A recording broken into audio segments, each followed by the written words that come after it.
കള്ളന്മാരാണെന്നും മറ്റുള്ളവർക്ക് വിതരണം ചെയ്യാതെ ഭുജിക്കുന്നവർ പാപഭക്ഷകരാണെന്നും ഭഗവാൻ ചൂണ്ടിക്കാണിച്ചു.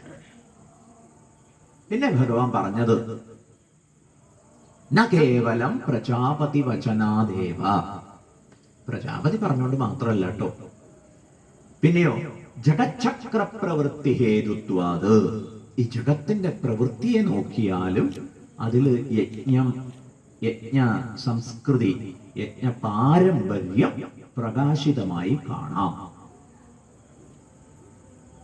അന്നാദ്ഭവന്തി ഭൂതാനി പർജന്യാദന്ന സംഭവ എന്നീ ശ്ലോകങ്ങളിൽ നമ്മൾ ആ കാര്യം മനസ്സിലാക്കി. തുടർന്ന് ഈ യജ്ഞ സംസ്കൃതിയെ, പാരമ്പര്യത്തെ, അന്തർഹിതമായിട്ടുള്ള ഈ ഒരു സോഫ്റ്റ്വെയറിനെ വേണ്ട തരത്തിൽ ഫങ്ഷണലാക്കാതെ ജീവിക്കുന്നവരുടെ ജീവിതം മോഹമാണ്, വ്യർത്ഥമാണ് എന്നും ഭഗവാൻ ചൂണ്ടിക്കാണിച്ചു.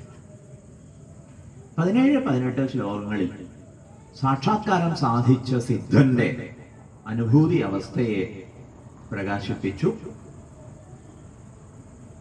യസ്തു ആത്മരതിരേവ സ്യാദ് ആത്മതൃപ്തശ്ച മാനവഃ ആത്മന്യേവ ച സന്തുഷ്ടഃ തസ്യ കാര്യം ന വിദ്യതേ. നേടാനും നഷ്ടപ്പെടാനും ഒന്നുമില്ലാത്ത തത്വബോധത്തിന്റെ നിഷ്ഠ.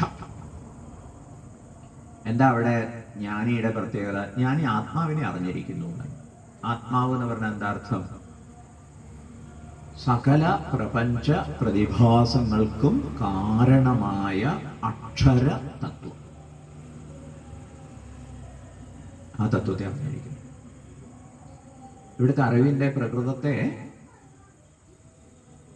എൻ്റെ ശരീരേന്ദ്രിയ മനോബുദ്ധികൾക്ക് അപ്പുറത്ത് ആധാര കാരണമായി പരിലസിക്കുന്ന ബോധം സകലമാന പ്രപഞ്ച വൈവിധ്യങ്ങൾക്കും ആധാരമാണ് എന്ന പാഠം.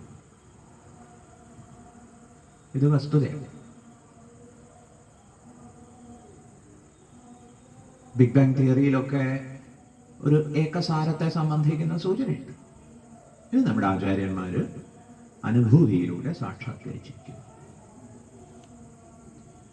തുടർന്ന് ഭഗവാൻ ആരംഭിച്ചത് തസ്മാത് എന്ന് പറഞ്ഞിട്ടാണ്. എന്താ കാരണം? ഹേ അർജുന, ഭവാൻ ഈ പ്രകാരമുള്ള ഒരു ജ്ഞാനി ആയിട്ടില്ല. അതുകൊണ്ട് ഈശ്വരനും ഞാനും ഒന്നാണ് എന്നുള്ള ബോധ്യം വരുന്നത് വരെ അന്ധകരണ ശുദ്ധിക്കും ജ്ഞാനനിഷ്ഠയ്ക്കും വേണ്ടി ഉദ്യമിച്ചോളണം. അതുകൊണ്ട് ഭഗവാൻ 19ാമത്തെ ശ്ലോകത്തിൽ എന്തു പറഞ്ഞു?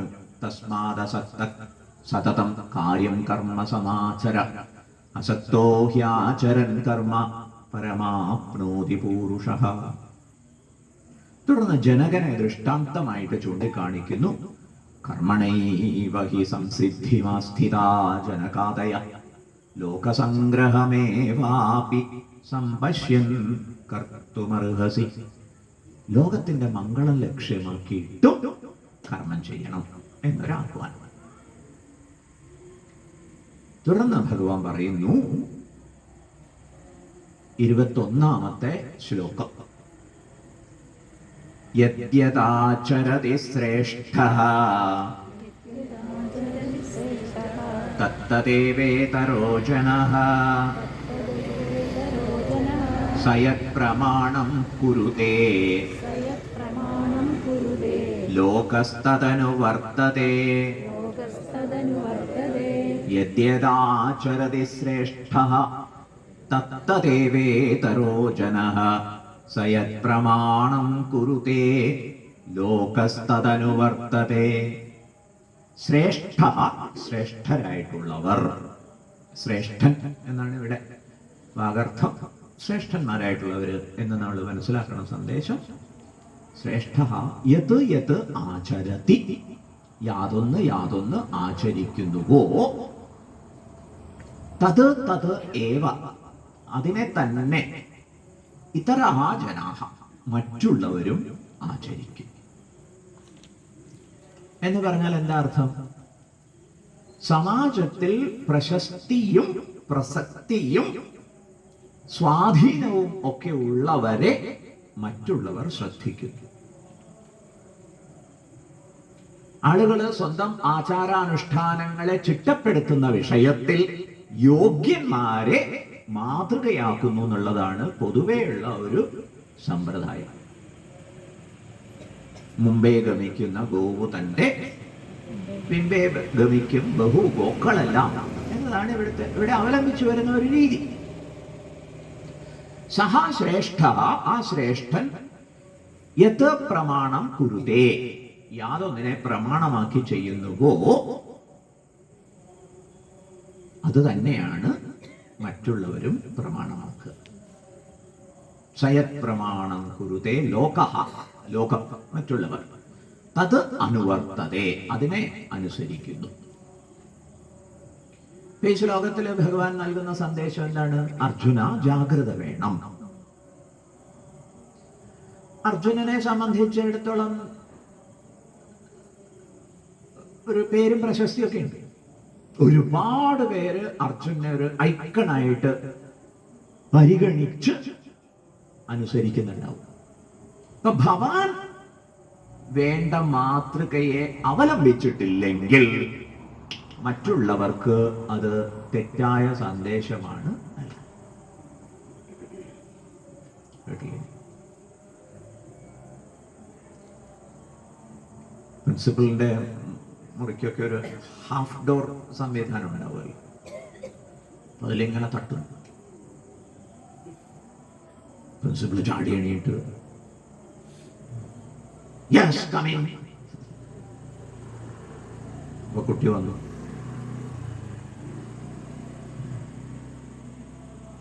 എന്തേ? സർ, ക്ലാസ്സിൽ അധ്യാപകൻ ഉറങ്ങുകയാണ്. ഓ, ഇത് പറയാനാണോ ബാക്കിയുള്ളവരുടെ ഉറക്കം കെടുത്താൻ ഇവിടെ വന്നത്?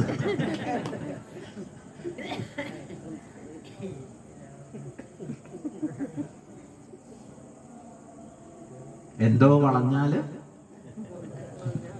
ഓ മോന്തായം, ബാക്കിയൊക്കെ കണക്കാന്ന് പറയുന്നത്. യദ്യത് ആചരതി ശ്രേഷ്ഠ. ഇവിടെ നമുക്ക് ഈ ശ്ലോകവുമായിട്ട് എനിക്ക് ബന്ധമില്ല എന്ന് വേണമെങ്കിൽ നിരാകരിക്കാം. പറയാനുള്ള ന്യായം എന്താണ്? ഞാൻ അത്ര വലിയ ശ്രേഷ്ഠനൊന്നല്ല സ്വാമി. പക്ഷെ അങ്ങനെ ഒഴിഞ്ഞു മാറാൻ ആർക്കും പറ്റില്ല. മനസ്സിലായില്ലേ? വീട്ടിലായാലും ശരി, മൂത്ത കുട്ടിയെ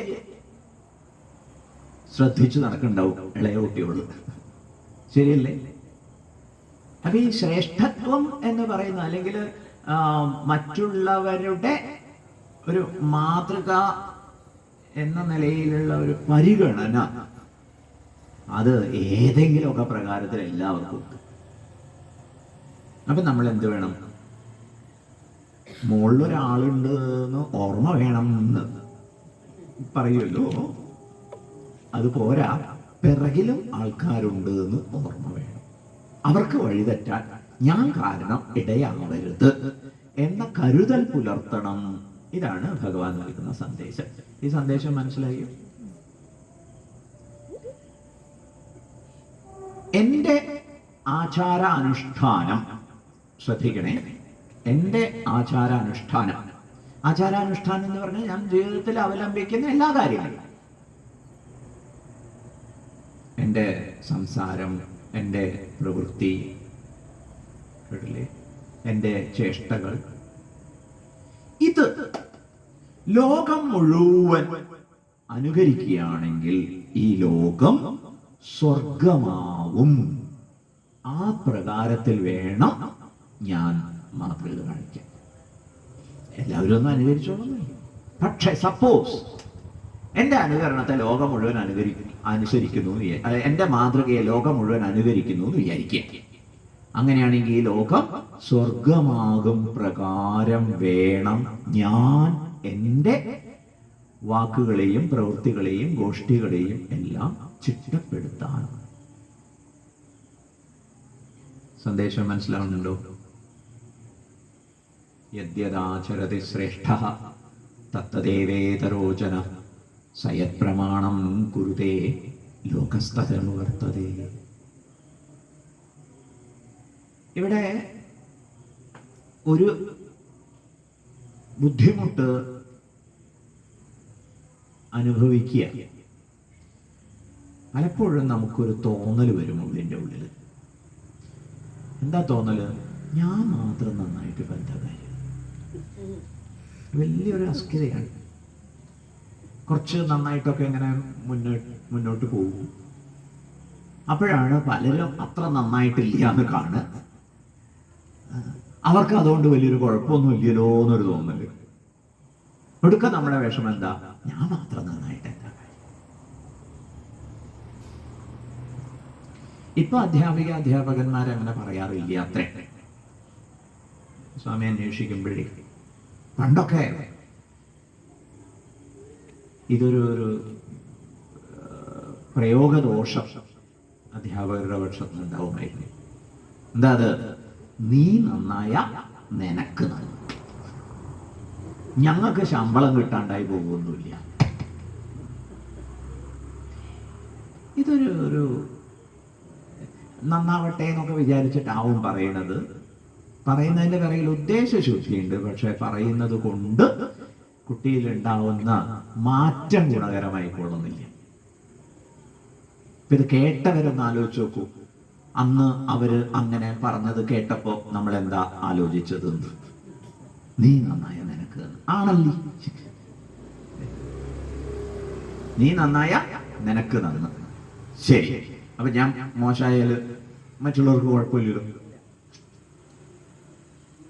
ശരിക്കും എന്തായിരുന്നു പറയേണ്ടിയിരുന്നത്? എടോ, നീ നന്നായിട്ട് വേണം. മനസ്സിലായില്ലേ? ഞാനൊക്കെ വളരെ കാത്തിരിക്കുക എന്ന് പറയുമ്പോൾ അതൊരു പ്രചോദനം. ഭഗവാൻ അർജുനനോട് പറഞ്ഞ എന്താ? കഷ്ടം, നിന്നിൽ നിന്ന് ഞാനിത് പ്രതീക്ഷിച്ചില്ല. അത് അർജുനന് വലിയ സങ്കോചം തോന്നും.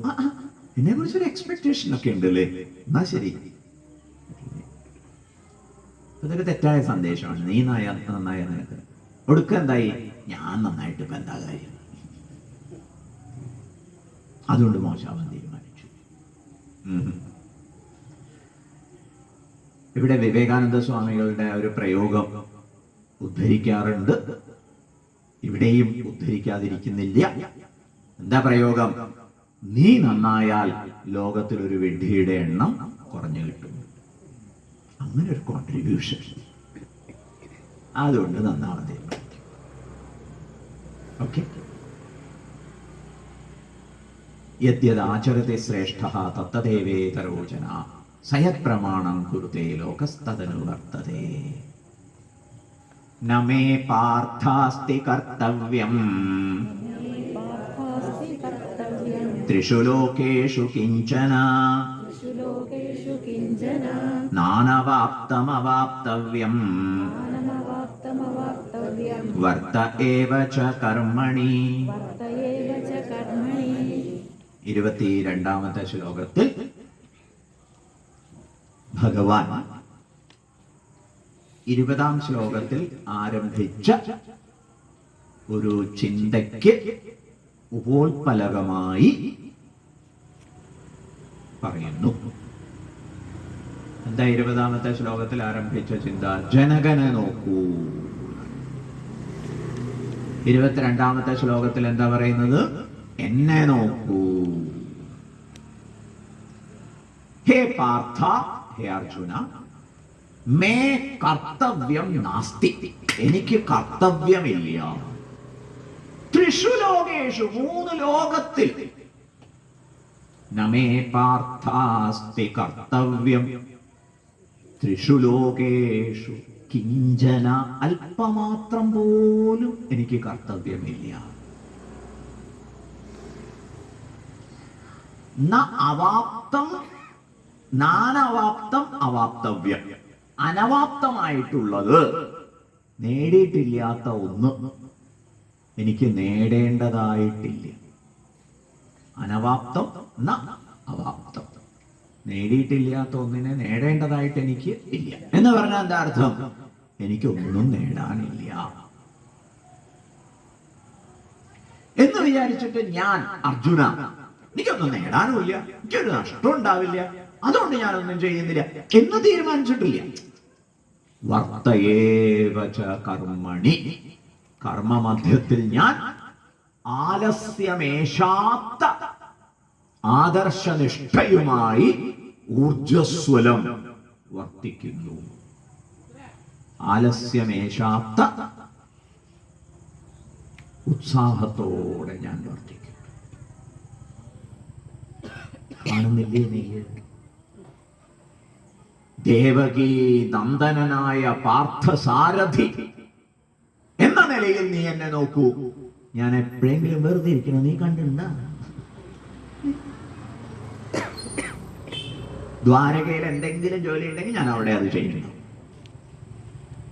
അവിടെ അങ്ങനെ ഒരു ജോലി ഇല്ലെങ്കിൽ ഞാൻ ഉടനെ നിങ്ങളുടെ അടുത്തേക്ക് വന്നത്. എന്നിട്ട് ഇവിടെ എന്താ ജോലി? മനസ്സിലായില്ലേ? ഇപ്പൊ ഞാൻ തേര് കളിക്കുന്നു.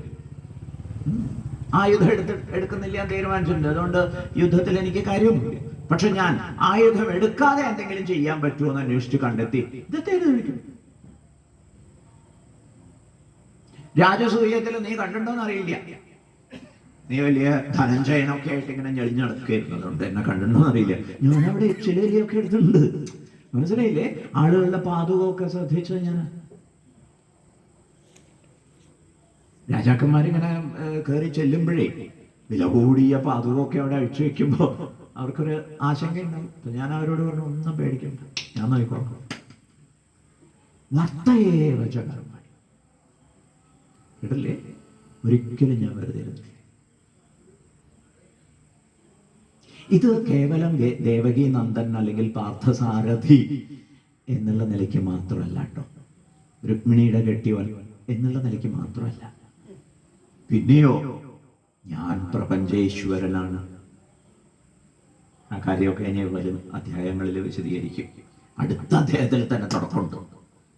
എന്റെ അർജുന, താൻ എന്താ എന്നെ കുറിച്ച് മനസ്സിലാക്കിയത്?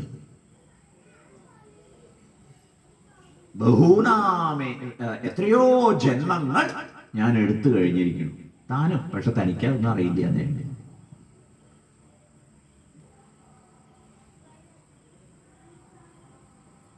അടുത്ത അധ്യായത്തിന്റെ തുടക്കത്തിൽ തന്നെ ഭഗവാൻ തള്ളിയതാണോ എന്നൊരു സംശയം അർജുനന്. ഭഗവാനെ എന്തൊരു തള്ള!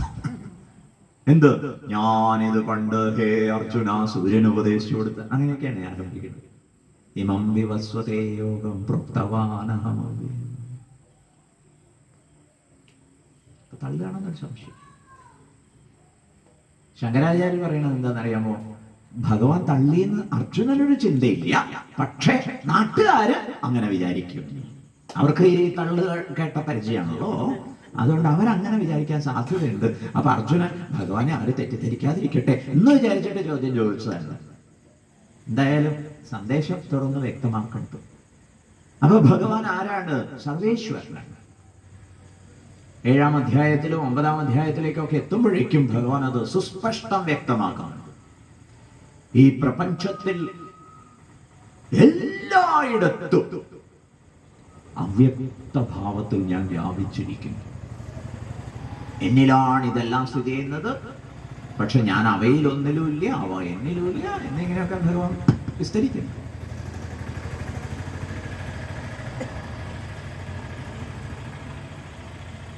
ആ നിലയ്ക്ക് ഞാൻ മിണ്ടാതിരിക്കുന്നുണ്ടോ? ഇല്ല എന്ന് പറയും. അതാണ് തുടർന്ന ശ്ലോകങ്ങളിൽ പറഞ്ഞിരുന്നത്. ഒരു കാര്യം കൂടി പറഞ്ഞിട്ട് നമുക്ക് അടുത്ത ശ്ലോകങ്ങളിലേക്ക് പോകാം. 20-ാമത്തെ ശ്ലോകത്തിൽ ജനകനെ നോക്കൂ എന്ന് പറഞ്ഞ ഭഗവാൻ 22-ാമത്തെ ശ്ലോകത്തിൽ എന്നെ നോക്കൂ എന്ന് പറയുമ്പോൾ 21-ാമത്തെ ശ്ലോകത്തിൽ നമ്മളെ ഒരു ഉത്തരവാദിത്വം ഏൽപ്പിക്കുന്നുണ്ട് എന്ന് തിരിച്ചറിയണം. ആവർത്തിക്കട്ടെ. 20-ാമത്തെ ശ്ലോകത്തിൽ ജനകനെ നോക്കൂ എന്ന് പറഞ്ഞ ഭഗവാൻ, 22-ാമത്തെ ശ്ലോകത്തിൽ എന്നെ നോക്കൂ എന്ന് പറഞ്ഞ ഭഗവാൻ, 21-ാമത്തെ ശ്ലോകത്തിൽ നമ്മളോട് ഒരു കാര്യം പറയുന്നുണ്ട്. എന്താ അത്? ഹേ പ്രിയപ്പെട്ടവരെ, നിങ്ങൾ ഓരോരുത്തരും ഇവിടെ നോക്കിക്കണ്ട് വളരാൻ ഒരു മാതൃകയുണ്ടോ? ഞാൻ ചോദിച്ചു പോവുകയാണ് എന്നിങ്ങനെ ചോദിച്ചു നടക്കണ്ട. പിന്നെയോ മാതൃകയാവാൻ തീരുമാനിക്കൂ. മനസ്സിലാവുന്നില്ലേ? നിങ്ങൾക്ക് നാളെ പറയാൻ പറ്റണം, എന്നെ നോക്കൂ. ഇപ്പൊ നമ്മൾ എന്താ പറയാ? എന്നെ നോക്കണ്ട കേട്ടോ, എന്നെ കാക്കണ്ട കേട്ടോ, എന്നെ പ്രതീക്ഷിക്കണ്ട കേട്ടോ. വലിയ നിരാശയാണ് നമ്മൾ സമ്മാനിച്ചുകൊണ്ടിരിക്കുന്നത്. പകരം നമുക്ക് പറയാൻ സാധിക്കട്ടെ, എന്ത്? എന്നെ നോക്കൂ. അതുകൊണ്ട് അടിയന്തരമായിട്ട് നമ്മളൊരു ഗൃഹപാഠം ചെയ്യേണ്ടതുണ്ട് എന്ന് പറയും, ഹോംവർക്ക്. എന്താ അത്? ഏതൊക്കെ കാര്യത്തിൽ ഓൾറെഡി എന്നെ നോക്കിയാൽ ആളുകൾക്ക് കുഴപ്പമില്ല എന്ന് തോന്നുന്നു, അത് ലിസ്റ്റ് ചെയ്യുക. അങ്ങനെ എന്തെങ്കിലും പറയാനുണ്ടോ നിങ്ങൾക്ക്? ഇന്ന കാര്യങ്ങളിൽ എന്നെ നോക്കി വളർന്നാൽ, എന്നെ പ്രമാണമാക്കിയാൽ, എന്നെ അനുകരിച്ചാൽ, എന്നെ അനുസരിച്ചാൽ ആളുകൾക്ക് ഗുണമുണ്ടാവും. കേട്ടില്ലേ? അത് എഴുതിയിട്ടുണ്ടാകും. മറുവശത്ത് ചില കാര്യങ്ങളൊന്നും എന്റെ സ്വഭാവം കണ്ട് പഠിക്കരുത് കേട്ടോ എന്ന് നമുക്ക് ബോധ്യമുള്ളതുണ്ടാവും. അത് മറുവശത്ത് എഴുതും. സംഗതി മനസ്സിലായോ? ഗൃഹപാഠത്തിന്റെ പ്രകൃതം. ആദ്യം എഴുതിയ ലിസ്റ്റിനെ സംബന്ധിച്ച് നമുക്കൊരു ചോദ്യം ചോദിക്കാനുള്ളത്, ഇംപ്രൂവ്മെന്റിന് സ്കോപ്പ് ഉണ്ടോ എന്നാണ്. കാരണം അവർ പറയുന്നത് there is a room for improvement എന്നാണ്. അത് ആദ്യത്തെ ലിസ്റ്റ്. രണ്ടാമത്തെ ലിസ്റ്റോ അടിയന്തരമായി പരിഹരിക്കേണ്ടതാണ്. മനസ്സിലായില്ലേ? നമ്മൾ എന്തെങ്കിലുമൊക്കെ ഒരു രോഗമൊക്കെ ആയിട്ട് ഡോക്ടറെ അടുത്ത് ചെന്ന് കഴിഞ്ഞാൽ ഡോക്ടർ നേരം ഉണ്ടെങ്കിൽ അവരെന്ത് ചെയ്യും? നിങ്ങളുടെ ലൈഫ് സ്റ്റൈൽ എങ്ങനെയൊക്കെയാണ്, നിങ്ങളുടെ ദിനചര്യ, എന്തൊക്കെ ഭക്ഷണങ്ങളാണ് കഴിക്കുന്നത്, ഇതൊക്കെ ചോദിച്ച് മനസ്സിലാക്കും. എന്നിട്ടോ പല കാര്യങ്ങളും കുഴപ്പമില്ല കേട്ടോ, കേട്ടില്ലേ? ദിവസം നടക്കണ്ടെന്ന് പറഞ്ഞില്ല, അത് നന്ന്, അത് തുടരും. എത്ര സമയമാണ് പറഞ്ഞത്? 20 മിനിറ്റ് പോലെ, ഒരു 45 മിനിറ്റ്സ് ആക്കാൻ പറ്റിയത്. Room for improvement. മനസ്സിലായില്ലേ? പിന്നെ ഭക്ഷണ കാര്യത്തിൽ നന്നായിട്ട് ശ്രദ്ധിക്കണം കേട്ടോ. ഇപ്പൊ 3G ആണ്, കേട്ടില്ലേ? 3G എന്ന് പറഞ്ഞാല് 3 നേരം കാർബോഹൈഡ്രേറ്റ്, ധാന്യം. അതൊന്ന് 1G ആക്കാൻ പറ്റും. ഒരു നേരം അരിയാഹാരം, അല്ലെങ്കിൽ വിവരമില്ലാണ്ടായി പോയാലും അരിയാഹാരം കഴിക്കണവർക്ക് അറിയാമെന്നൊക്കെ പറയാം. അപ്പൊ വിവരം ഉണ്ടാവാൻ വേണ്ടി ഒരു നേരം അരിയാഹാരം, ബാക്കി 2 നേരം ചെറുധാന്യങ്ങളോ, കേട്ടില്ലേ? അങ്ങനെ ആൾട്ടർനേറ്റീവ്. അങ്ങനെ ഒരു ലിസ്റ്റ് അവർ തയ്യാറാക്കി തരില്ലേ? ഇതുപോലെ ജീവിതത്തിൽ പല കാര്യങ്ങളിലും വേണ്ടതുണ്ട് എന്ന് പറയും. ആരോഗ്യകരമായ സമീപനത്തിന്റെ വിഷയത്തിലായാലും ശരി, കുടുംബ വ്യവഹാരത്തിലായാലും ശരി, തൊഴിലിടത്തിലായാലും ശരി, ഇവിടെ ഒക്കെ പാലിക്കേണ്ടതായിട്ടുണ്ട്. ഈ ശ്ലോകത്തെ എങ്ങനെയാണ് പ്രയോജനപ്പെടുത്തേണ്ടതെന്ന് മനസ്സിലാവുന്നുണ്ടല്ലോ. അങ്ങനെ എല്ലാം കൊണ്ടും ഞാനൊരു യോഗ്യൻ, എന്നെ അനുകരിച്ചോട്ടെ എന്ന് പറയാൻ നമുക്ക് സാധിക്കട്ടെ. ഇതാണ് 21ാമത്തെ ശ്ലോകത്തിൽ ഭഗവാൻ പറയാതെ പറഞ്ഞത്. അതെങ്ങനെ തീരുമാനിച്ചു? 20ാമത്തെ ശ്ലോകവും 22ാമത്തെ ശ്ലോകവും റെഫർ ചെയ്തിട്ട് തീരുമാനിച്ചു. Is it clear? ഇനി 22ാമത്തെ ശ്ലോകത്തിന്റെ വിശദീകരണം തുടർന്ന് ഭഗവാൻ പറയുന്നു. യദിഹ്യഹം ന വർത്തേയം ജാതു കർമ്മണ്യതന്ത്രിതഃ മമ വർത്തമാനുവർത്തന്തെ മനുഷ്യാഃ പാർത്ഥ സർവശഃ ഉത്സീദേയുരിമേ ലോകാഃ ന കുര്യാം കർമ്മ ചേദഹം സംകരസ്യ ച കർത്താസ്യാം ഉപഹന്യാമി മാഃ പ്രജാഃ യദിഹ്യഹം ന വർത്തേയം ജാതു കർമ്മണ്യതന്ത്രിതഃ മമ വർത്തമാനുവർത്തന്തെ മനുഷ്യാഃ പാർത്ഥ സർവശഃ ഉത്സീദേയുരിമേ ലോകാഃ ന കുര്യാം കർമ്മ ചേദഹം സംകരസ്യ ച കർത്താസ്യാം ഉപഹന്യാമിമാഃ പ്രജാഃ. ഭഗവാൻ പറയാണ്, യതീഹി അഹം ന വർത്തേയം ജാതു കർമ്മണി അതന്ത്രിതഃ. ഹേ പാർത്ഥ, അഹം അതന്ത്രിതഃ. അതന്ത്രിതൻ എന്ന് പറഞ്ഞാൽ ആലസ്യം വിട്ട്.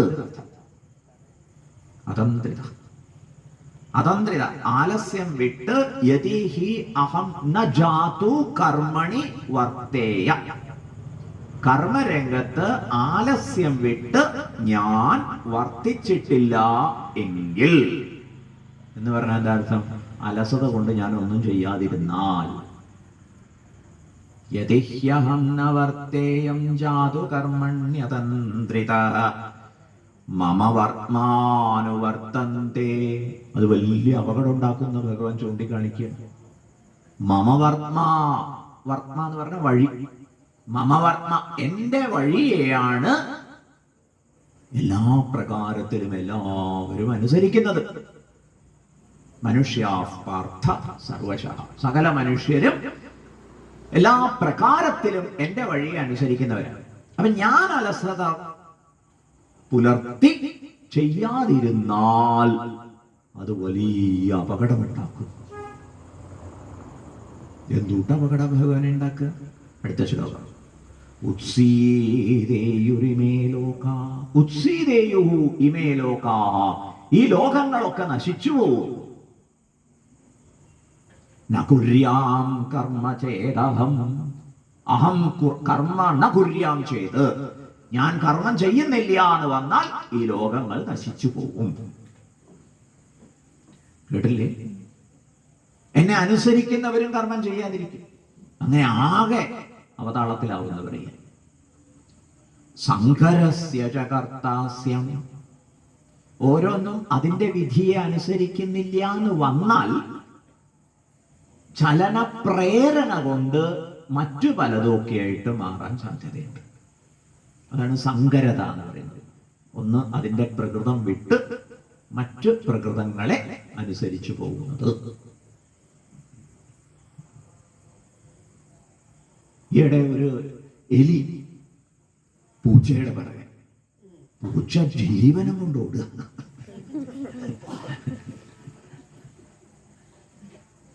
എന്താ കാര്യം? സങ്കരമായി. പൂച്ച പൂച്ചയുടെ ധർമ്മം മറന്നു. എലിയെ കണ്ടപ്പോ പൂച്ചയ്ക്കൊരു പേടി. ഒന്ന് പേടിപ്പിച്ച് നോക്കിയതാ പൂച്ച. അപ്പോഴേക്ക് എലി ഇങ്ങനെ അങ്ങോട്ട് മുന്നോട്ട് ചാടി. അതോടുകൂടി പൂച്ചയ്ക്ക് സങ്കരം വന്നുപോയി. ഇങ്ങനെ വ്യവസ്ഥകൾ തെറ്റിപ്പോകും. സങ്കരസ്യ ച കർത്താസ്യം, സങ്കരതയുടെ കർത്താവായിട്ട് ഞാൻ മാറും. എന്നിട്ടോ ഉപഹന്യാമിമാഃ പ്രജാഃ, ഈ പ്രജകളെയൊക്കെ നശിപ്പിക്കുന്നവനായിട്ട് ഞാൻ മാറും. ഉപഹനിക്കുന്നവനായിട്ട്, നശിപ്പിക്കുന്നവനായിട്ട് ഞാൻ മാറും. ഇതാണ് ഭഗവാൻ ചൂണ്ടിക്കാണിക്കുന്ന അപകടം. ഈ അപകടമുള്ളത് കൊണ്ട് ഞാൻ ഒരു നിമിഷം പോലും അലസത ബാധിച്ചിരിക്കുന്നില്ല. ഇവിടെ ഭഗവാൻ ഈ രണ്ട് ശ്ലോകങ്ങളിൽ ചൂണ്ടിക്കാണിച്ചത് വാസുദേവ കൃഷ്ണനായിട്ടല്ല, പ്രപഞ്ചേശ്വരനായിട്ടാണ്, വിശ്വേശ്വരനായിട്ടാണ്. അവിടെ ഭഗവാൻ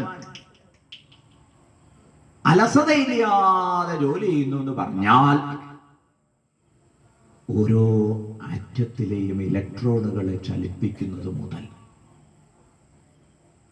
കേട്ടില്ലേ, ഓരോരോ പദാർത്ഥങ്ങളും അവയവയുടേതായ ധർമ്മത്തെ പാലിക്കുന്ന വിഷയത്തിൽ ഭഗവാന്റെ ജാഗ്രതയാകുന്നു. സന്ദേശം വ്യക്തമാകുന്നുണ്ട്. ഈ സർവേശ്വരനെ ഭയന്നിട്ടെന്നോണം സൂര്യൻ ഉദിക്കുന്നു, കാറ്റ് വീശുന്നു, നദി ഒഴുകുന്നു എന്നിങ്ങനെ ഉപനിഷത്ത് പറയും. മരണദേവതയും പേടിച്ചുകൊണ്ട് ഇങ്ങനെ ഓടി നടക്കുകയാണ്. മൃത്യുർധാവതി പഞ്ചമ, അഞ്ചാമനായിട്ട് മരണവും.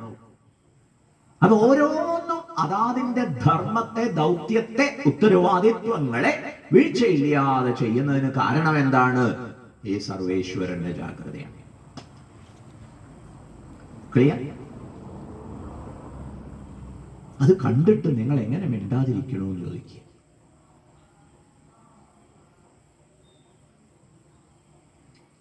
രാവിലെ കണ്ണ് തുറന്നിട്ട് ഇതൊക്കെ റിയലൈസ് ചെയ്യണം. സ്വാമി അങ്ങനെ കുട്ടികൾക്ക് വേണ്ടിയിട്ട് കുറച്ച് വരികൾ എഴുതിയിട്ടുണ്ട്. എന്തിനു വേണ്ടിയാണ് ഓരോന്നും ചെയ്യുന്നതെന്ന് ചോദ്യം. സൂര്യനുദിപ്പതിങ്ങാർക്കു വേണ്ടി. സൂര്യൻ എത്ര കാലമായി ഞാനിങ്ങനെ ഒതുക്കി അസ്തമിക്കുന്നു, ഇന്ന് വേണ്ട എന്നൊരിക്കലും തീരുമാനിക്കുന്നില്ല എന്ന് പറയാ. ഇങ്ങനെ ഓരോന്ന് ചെയ്യുന്നുണ്ട്. ഇതൊക്കെ കണ്ടറിഞ്ഞിട്ട് ഉണ്ണി റിയലൈസ് ചെയ്യാണ്, കുട്ടി റിയലൈസ് ചെയ്യാണ്. എന്ത്? ഞാൻ ഉണരാതിരിക്കുന്നത് ശരിയല്ലല്ലോ, എണീക്കാതിരിക്കുന്നത് ശരിയല്ലല്ലോ, അതുകൊണ്ട് ഞാൻ എൻ്റെ ജോലി ചെയ്യട്ടെ. ഇങ്ങനെ പ്രകൃതി നമുക്ക് പ്രചോദനം തരുന്നുണ്ട്. കൺതുറന്ന് കണ്ടാൽ മിണ്ടാതിരിക്കാൻ തോന്നില്ല. സന്ദേശം വ്യക്തമല്ലോ.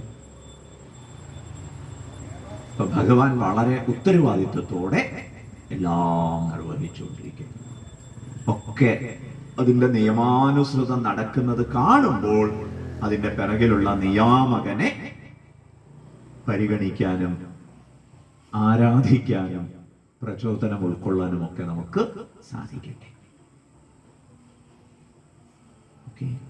നമേ പാർത്ഥാസ്തി കർത്തവ്യം ത്രിഷു ലോകേഷു കിഞ്ചന നാനവാപ്തം അവാപ്തവ്യം വർത്തയേവ ച കർമ്മണി എന്നുള്ളത് വാസുദേവ കൃഷ്ണനായിട്ട് മാത്രമല്ല പ്രപഞ്ചേശ്വരനായിട്ടും എന്ന സന്ദേശത്തെ 23, 24 ശ്ലോകങ്ങളിൽ ഭഗവാൻ വ്യക്തമാക്കി തന്നു. ഓക്കെ, ഈ പ്രകൃതിയിൽ നിന്ന് പ്രചോദനം ഉൾക്കൊണ്ടുകൊണ്ടാണ് പലരും ഉജ്ജ്വലമായ കർമ്മങ്ങളൊക്കെ ചെയ്യാനിടയായത്. പൂജ്യ ഗുരുദേവ് ചിന്മയാനന്ദ സ്വാമിജിയുടെ കാര്യം പറയുമ്പോൾ ഹിമാലയത്തിൽ അക്കാലത്ത് ഏറ്റവും പ്രഗത്ഭനായ ഒരു ഗുരുവര്യന്റെ ശ്രീമദ് തപോവൻ മഹാരാജിന്റെ കീഴിൽ വേദാന്ത അധ്യയനം സാധിച്ചു. അങ്ങനെ അവിടെ ആനന്ദമായിട്ടിരിക്കുക. അപ്പോഴാണ് ഗംഗാമാതാവ് ഒരു ചോദ്യം ചോദിക്കുന്നതായിട്ട് തോന്നി. എന്താ ഗംഗാമാതാവ് ചോദിച്ചത്? ഹേ ചിന്മയ, നീ എന്നെ എന്താ കാണാത്തത്? ഞാൻ ഈ ഹിമാലയത്തിന്റെ ഉത്തുംഗ ശൃംഗങ്ങളിൽ നിന്ന് താഴോട്ട് ഒഴുകിച്ചെന്ന് ജനതയെ ഒരുപാട് പ്രകാരത്തിൽ അനുഗ്രഹിച്ചുകൊണ്ടിരിക്കുന്നു. ഭൗതിക സമൃദ്ധിയുടെ കാര്യത്തിലായാലും, സാംസ്കാരിക അഭ്യുന്നതിയുടെ കാര്യത്തിലായാലും, ധാർമ്മിക അവബോധത്തിന്റെ കാര്യത്തിലായാലും, ആത്മീയ സന്ദേശ പ്രചാരണത്തിന്റെ കാര്യത്തിലായാലും ഗംഗാമയ്യ. എന്നിട്ട് നീ എന്തെങ്ങനെ മിണ്ടാതിരിക്കും? അപ്പോഴാണ് ഗുരുദേവ എന്നിറങ്ങി പുറപ്പെട്ടത്. പിന്നെ അവിശ്രമമായിരുന്നു പ്രയത്നം. എന്തേ നമ്മൾ പ്രചോദിതരാവാത്തതെന്ന് ചോദിക്കുക. എങ്ങനെ സാധിക്കണം മിണ്ടാതിരിക്കാൻ? ഓക്കെ, സങ്കരസ്യ ച കർത്താസ്യ, താളപ്പിഴയുടെ ഉത്തരവാദിത്വമുള്ളവരായിട്ട് നമ്മൾ മാറുന്നു പറയും. കേട്ടില്ലേ? ധർമ്മോ രക്ഷതി രക്ഷിത. നാം ധർമ്മത്തെ രക്ഷിച്ചാൽ ആ ധർമ്മം നമ്മെ രക്ഷിക്കുന്നു പറയും. അതുകൊണ്ട് ധർമ്മരക്ഷയിൽ അലസതയന്യേ ഉത്സാഹിക്കാൻ നമുക്ക് സാധിക്കും. വീണ്ടും ആ ആശയത്തെ ഭഗവാൻ ഒന്നുകൂടി വ്യക്തമാക്കി തരുന്നു ഒരു ചെറിയ കമ്പാരിറ്റീവ് സ്റ്റഡിയിലൂടെ. 25-ാമത്തെ ശ്ലോകം. സത്താ കർമ്മണ്യ വിദ്വാംസഃ യഥാ കുർവന്തി ഭാരത കുര്യാദ് വിദ്വാൻസ് തഥാ സക്തഃ ചികീർഷുർലോക സംഗ്രഹം സക്താ കർമ്മണ്യ വിദ്വാംസഃ യഥാ കുർവന്തി ഭാരത കുര്യാദ് വിദ്വാൻസ് തഥാ സക്തഃ ചികീർഷുർലോക സംഗ്രഹം. കർമ്മണി സക്താഃ അവിദ്വാംസഃ യഥാ കുർവന്തി കുര്യാത് വിദ്വാൻ തഥാ അസക്തഃ. കർമ്മമധ്യത്തിൽ അവിദ്വാൻമാർ, അവിദ്വാംസഃ എന്ന് പറഞ്ഞാൽ അവിദ്വാൻമാർ. അവിദ്വാൻമാർ എന്ന് പറഞ്ഞാൽ നമ്മൾ പൊതുവെ ആളുകളെ കുറിച്ച് പറയുക ഈ വിദ്വാൻ എന്നൊക്കെയാണ്. വിദ്വാൻ എന്ന് പറഞ്ഞാൽ വിദ്യയുടെ അനുഗ്രഹം നേടിയ ആളെന്നാണ് അർത്ഥം. അതുകൊണ്ട് എല്ലാവരെയും കയറി വിദ്വാൻ എന്ന് വിളിക്കരുത്. ഈ കർമ്മയോഗത്തിന്റെ, യാജ്ഞിക ജീവിതത്തിന്റെ, ഈശ്വരാർപ്പണ സമീപനത്തിന്റെ, ബന്ധത്തെ ബന്ധനമാക്കാതെ മോക്ഷത്തിന് ഉപയുക്തമാക്കുന്നതിന്റെ കല അറിയാത്തവരെയാണ് ഇവിടെ അവിദ്വാംസഹ എന്ന് പറഞ്ഞത്. അവിദ്വാൻമാർ. ഓക്കെ, അവിദ്വാൻമാര് കർമ്മം ചെയ്യും. എന്തിനാണ് അവര് കർമ്മം ചെയ്യുന്നത്? പല പ്രകാരത്തിലുള്ള ഫലങ്ങൾ നേടിയെടുത്ത് സുഖിക്കാൻ. അവിദ്വാൻമാരായതുകൊണ്ട് കിട്ടിയ സുഖം എത്രത്തോളം തീവ്രതയുള്ളതാണ്, എത്ര നീണ്ടു നിൽക്കുന്നു എന്നൊന്നും അവർ അന്വേഷിക്കില്ല. കേട്ടില്ലേ? ഈ ശബരിമലയ്ക്കൊക്കെ പോകുമ്പോൾ ഒരുപാട് കഷ്ടപ്പാടുണ്ട്. പലപ്പോഴും പലരും ഈ കഷ്ടപ്പാട് കണ്ടിട്ട് തീരുമാനിക്കും, ഇനി അടുത്ത വർഷം ഞാനില്ല. എന്തൊക്കെ ബുദ്ധിമുട്ടാണ് എന്ന് തീരുമാനിക്കും. കേട്ടില്ലേ? പക്ഷെ അടുത്ത വർഷമാകുമ്പോഴോ വീണ്ടും പുറപ്പെടുകയില്ല. അപ്പൊ ഒരാൾ ഇങ്ങനെ സ്വാമിയോട് വന്ന് പറഞ്ഞിരുന്നു, ഇനി ഇല്ല സ്വാമി, എന്തൊരു കഷ്ടപ്പാടാ, ബുദ്ധിമുട്ടാണ്. പിറ്റേ വർഷം നോക്കുമ്പോൾ മാലയിട്ടുണ്ട്. അപ്പൊ നമ്മൾ ചോദിച്ചു, ഇനി പോകുന്നില്ല എന്ന് പറഞ്ഞിട്ട്. എത്ര കഷ്ടപ്പാടുണ്ടെങ്കിലും സ്വാമി, അതിന്റെ ഇടയ്ക്ക് കിട്ടുന്ന ഈ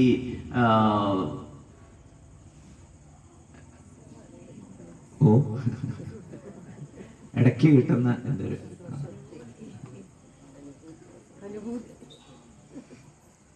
ഒരു വാക്ക് ഓർമ്മയിൽ വിട്ടുള്ളത്,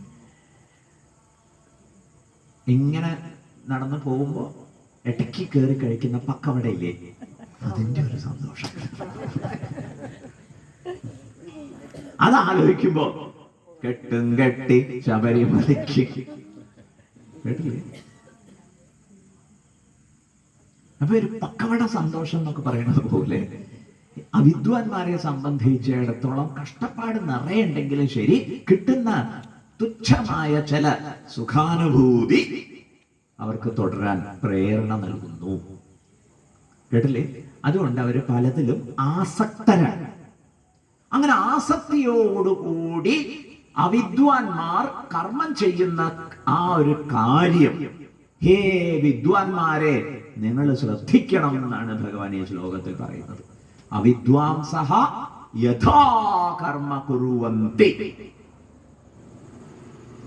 എത്രത്തോളം ആസക്തിയോടെ അവിദ്വാൻമാര് കർമ്മം ചെയ്യുന്നുവോ അതേ തീവ്രതയിൽ, ശ്രദ്ധയിൽ, ഉത്സാഹത്തിൽ, ഊർജസ്വലതയിൽ നിങ്ങൾ കർമ്മം ചെയ്യണം. പക്ഷേ അനാസക്തരായിട്ട് അവരിൽ നിന്ന് ഊർജസ്വലതയെയും നൈരന്തര്യത്തെയും കൺസിസ്റ്റൻസിയെയും ഒക്കെ നിങ്ങൾ മാതൃകയാക്കിക്കൊള്ളണം. പക്ഷേ എന്തിനെ മാതൃകയാക്കരുത്? അവര് പുലർത്തുന്ന ആസക്തിയെ പുലർത്താതിരിക്കണം. ഇങ്ങനൊരു സന്ദേശം. ഇതിന്റെ ന്യായം എന്താണ്? എന്തേ ഭഗവാൻ ഇങ്ങനെ പറയാൻ കാര്യം? ഫലപ്രതീക്ഷ പാടില്ല എന്നൊക്കെയുള്ള കാര്യങ്ങളാണ് പൊതുവെ ആളുകൾ തലയിൽ കയറ്റുക. ശരിക്കും ഫലപ്രതീക്ഷ പാടില്ല എന്ന് നിഷേധിക്കുകയല്ല ഭഗവാൻ ചെയ്യുന്നത്. പിന്നെയോ ഭഗവാൻ നിങ്ങളോട് ചോദിക്കുന്നു, നിങ്ങൾക്ക് കർമ്മഫലമാണോ വേണ്ടത്? അപ്പൊ നിങ്ങൾ പറഞ്ഞതാണ് എന്ത്?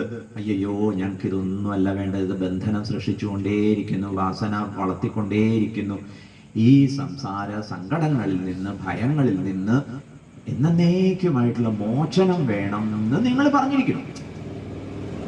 അപ്പൊ നിങ്ങൾ ഇതിനാൽ ഫാസിനേറ്റഡ് അല്ല, അട്രാക്റ്റഡ് അല്ല, കർമ്മഫലത്തെ ചൊല്ലി നിങ്ങൾക്ക് ഒരു ആവേശവുമില്ല എന്ന് മനസ്സിലായി. അതുകൊണ്ട് ഭഗവാൻ പറയുന്നു, നിങ്ങൾ അന്ധക്കരണ ശുദ്ധിയെ ലക്ഷ്യമാക്കൂ. പക്ഷെ ചിലര് കർമ്മഫല പ്രതീക്ഷ പാടില്ല എന്നത് തലയിക്കേറ്റും. അത് തലയിക്കേറ്റിയാൽ എന്താ പ്രശ്നം? പിന്നെ എന്തെങ്കിലുമൊക്കെ ചെയ്തു കൂട്ടിയാൽ മതി. മനസ്സിലാകുന്നില്ലേ? ഇവിടെ ഭഗവാൻ നമ്മളെ ജാഗ്രതപ്പെടുത്തുന്നു. അങ്ങനെയല്ല, ഫലം പ്രതീക്ഷിച്ചത് തന്നെ ചെയ്യണം. ആ ഫലത്തിൽ നിന്ന് എനിക്ക് സുഖം കിട്ടുമെന്നോ കിട്ടണമെന്നോ ചിന്തിക്കേണ്ടെന്നേ ഉള്ളൂ. രാഗദ്വേഷത്തെ അതിക്രമിച്ചു പോവലാണ് എൻ്റെ ലക്ഷ്യം എന്നത് സജീവമായ ഓർമ്മയിൽ നിർത്തിക്കൊണ്ട് കർമ്മം ചെയ്യൂ. ഇതാണ് സന്ദേശം. അതുകൊണ്ട് ഈ ശ്ലോകത്തെ സംബന്ധിച്ച് 5 കാര്യങ്ങൾ ചൂണ്ടിക്കാണിക്കാറുണ്ട്. ഈ ശ്ലോകത്തെ സംബന്ധിച്ച് കർമ്മങ്ങൾ ചെയ്യുമ്പോൾ എങ്ങനെ ചെയ്യണം, വളരെ ജാഗ്രതയോടെ ചെയ്യണം. അവിദ്വാൻമാര് നോട്ടക്കുറവ് വരുത്തില്ല, അതുപോലെ നമ്മൾ ജാഗ്രതയോടെ ചെയ്യണം. ഓക്കെ, ആത്മാർത്ഥമായിട്ട് ചെയ്യണം. ആർക്കാനും വേണ്ടിയിട്ട് അങ്ങ് ഒക്കാനിക്കും പോലെ ആയിക്കൂടാ. വേറൊരു രസകരമായ പ്രയോഗം, അതെങ്ങനെ വന്നു എന്നറിയില്ല, വഴിപാട് പോലെ. ഇപ്പൊ വഴിപാടൊക്കെ എങ്ങനെയാ ചെയ്യുക?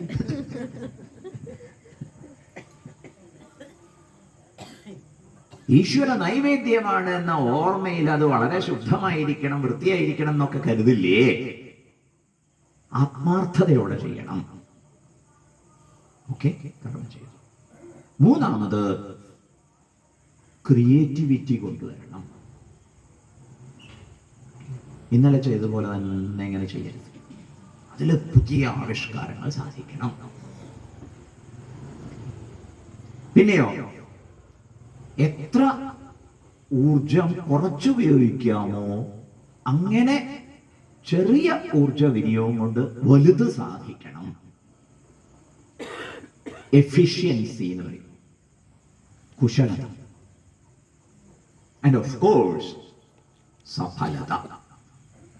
അവസാനം അതിന്റെ ഫലം കിട്ടുന്നുണ്ട് എന്ന് ഉറപ്പാക്കണം. ആ ഫലം ആർക്ക് വേണം? ചികീർഷു ലോകസംഗ്രഹം. ഇത് ലോകത്തിന് ഉപകാരമാവട്ടെ. ലോകസംഗ്രഹം ചികീർഷു, ലോകത്തിന്റെ സംഗ്രഹത്തെ, അഭിവൃദ്ധിയെ, വളർച്ചയെ, പോഷണത്തെ ചികീർഷു, ആഗ്രഹിക്കുന്നവനായിട്ട്. ശ്ലോകാർത്ഥം മനസ്സിലായോ? പ്രസക്താഹ, കർമ്മഫല ആസക്തിയുള്ളവർ, അതിൽ സുഖപ്രതീക്ഷ പുലർത്തുന്നവർ, കർമ്മണി, കർമ്മരംഗത്ത്, അവിദ്വാംസഹ, കർമ്മയോഗത്തിന്റെ, യജ്ഞജീവിതത്തിന്റെ, ഈശ്വരാർപ്പണ കർമ്മത്തിന്റെ, ബന്ധനത്തെ മോക്ഷമാക്കാനുള്ള ഉപായത്തിന്റെ വഴി അറിയാത്തവർ അവിദ്വാംസഹ. യഥാ കുറുവന്തി ഭാരത, കർമ്മത്തെ എങ്ങനെ ചെയ്യുന്നു ഹേ അർജുന? കുര്യാത്, അപ്രകാരം ചെയ്യണം. ആര്? വിദ്വാൻ. കർമ്മയോഗ രഹസ്യം അറിയുന്ന വിദ്വാൻ അപ്രകാരം ചെയ്യണം.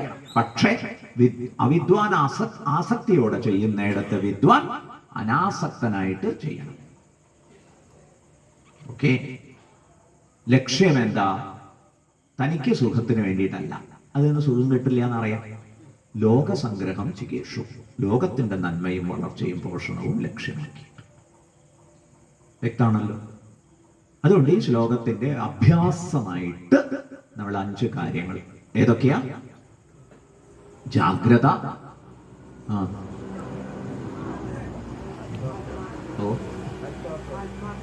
ആത്മാർത്ഥത,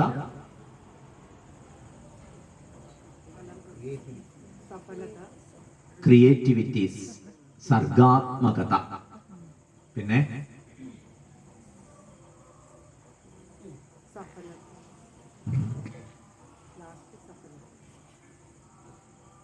പിന്നെന്താണ്? കുശലത അല്ലെങ്കിൽ എഫിഷ്യൻസി, സഫലത, എഫക്റ്റീവ്നെസ്. ഏത് കാര്യം ചെയ്യുമ്പോഴും ഈ 5 ഉറപ്പാക്കണം. കേട്ടില്ലേ? ആർക്കാനും വേണ്ടിയിട്ടങ്ങ് അത് പറ്റില്ല. Alertness, sincerity, creativity, efficiency, effectiveness. ജാഗ്രത, ആത്മാർത്ഥത, കുശലത, സർഗാത്മകത, സഫലത. ഓക്കെ,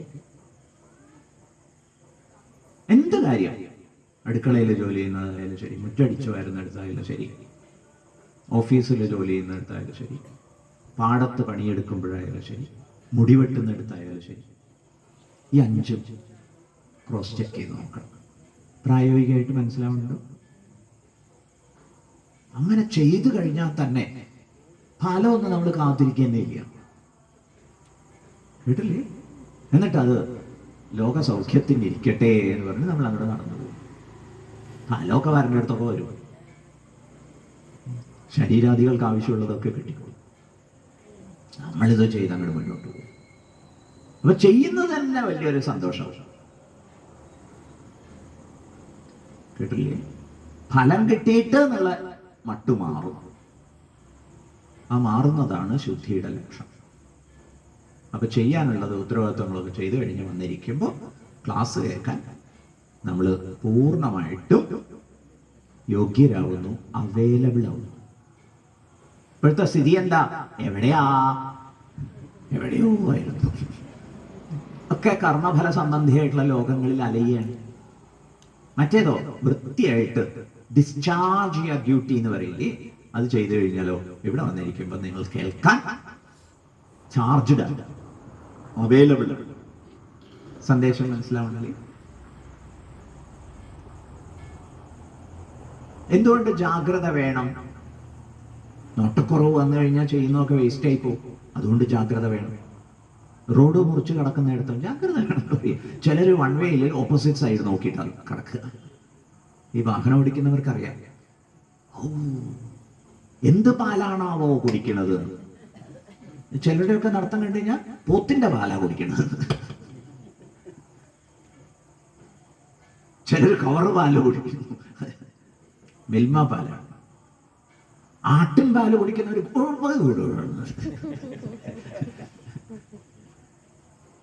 ജാഗ്രതയില്ല. ഇനിയോ ചിലർക്ക് വളരെ ആത്മാർത്ഥതയുണ്ട്, ജാഗ്രതയില്ല എന്ന് വന്നു കഴിഞ്ഞാൽ കാളവണ്ടിയുടെ പിറകിൽപ്പെട്ട ലംബോഗിനി പോലെ മറ്റുള്ളവർ വളരെ ബുദ്ധിമുട്ടി പോകുന്നു. പറയും ഇവരെ ആത്മാർത്ഥതയുള്ളതുകൊണ്ട് ഇവരെ മാറ്റി നിർത്താനും പറ്റില്ല. ഈ കെട്ടിടത്തിന്റെ ഒന്നാമത്തെ കല്ല് മുതൽ ഞാനാ വെച്ചത്, എത്ര വേർപ്പൊലിക്കും. അതുകൊണ്ട് ഇയാളെ ഇനി എല്ലാ കാലവും സഹിക്കണം. എന്തൊരു സങ്കടം! ഒരു ക്രിയേറ്റിവിറ്റി ഇല്ല, ഒരു സർഗാത്മകതയില്ല. കേട്ടില്ലേ? ആയിപ്പോരുത് എന്ന് പറയാം. ആത്മാർത്ഥതയുണ്ട് എന്നുള്ളത് കൊണ്ട് മാത്രം കർമ്മം ഗംഭീരമാവില്ല. അതുകൊണ്ട് ഇതൊക്കെ ഉറപ്പാണ്. എഫിഷ്യൻസി എന്ന് പറഞ്ഞാൽ കുറഞ്ഞ ഊർജം കൂടുതൽ ഫലം. ക്ലച്ചും ബ്രേക്കും ഒക്കെ ചവിട്ടുന്നത് പോലെ അത് സജ്ജമാക്കിയിരിക്കുന്ന ആ വിധമാണ് അല്ലേ? ടൺ കണക്കിന് ഭാരമുള്ള ബസ്സിനെയാണ് കോല് പോലെ ഇരിക്കുന്ന ഡ്രൈവർ ബ്രേക്ക് ചവിട്ടി നിർത്തുന്നത്. ആലോചിച്ച് നോക്കൂ, കുറഞ്ഞ ഊർജം ഇതുപോലെ പ്ലാൻ ചെയ്യും. പിന്നെ ക്രിയേറ്റീവായിട്ട് ഇപ്പൊ ഭജനയൊക്കെ യങ്സ്റ്റേഴ്സിന്റെ ഇടയിൽ എത്തിയിരുന്നെങ്കിൽ അങ്ങനെ ഒരു കൾച്ചർ ഇവിടെ ആവശ്യമാണെന്ന് ആഗ്രഹിച്ചു. അത് വളരെ ക്രിയേറ്റീവായിട്ട് ഇപ്പോ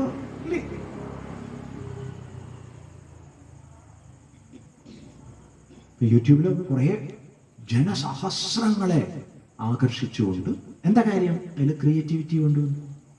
ഇത് അഞ്ജന ശ്രീധര ചാരുമൂർത്തേ കൃഷ്ണ അഞ്ജലി എന്ന് പറയുമ്പോ അവരൊക്കെ എണീറ്റു കൂട്ടുവായി വിട്ടിട്ട്. അപ്പൊ അതിൽ ക്രിയേറ്റിവിറ്റി ഉണ്ട്. പിന്നെയോ സഫലത. ബോളും കൊണ്ട് ഓട്ടിയെത്തി ബാക്കിയുള്ളവരെയൊക്കെ വെട്ടിച്ചു കൊണ്ടുവന്ന് ആഞ്ഞടിച്ചു. അടിച്ചപ്പോ ബാലൻസ് തെറ്റി ആള് ഉരുണ്ടുപോയി വലയിൽ വീണു. ബോള് പുറത്തുപോയി. ഗോളാവണമെങ്കിൽ ആള് വലയിൽ വീണിട്ട് കാര്യമില്ല. അത്രയും കഷ്ടപ്പെട്ടതൊക്കെ വേസ്റ്റ്. സഫലതയില്ല. ഇങ്ങനെ പല കർമ്മങ്ങളുമായി പോകുന്നു. അറ്റ്ലീസ്റ്റ് മല ഒരു എലിയെങ്കിലും പ്രസവിച്ചാൽ കൊള്ളാം. ഇത് മലയുടെ പ്രസവം കഴിഞ്ഞ് നോക്കുമ്പോൾ ഒന്നുമില്ല.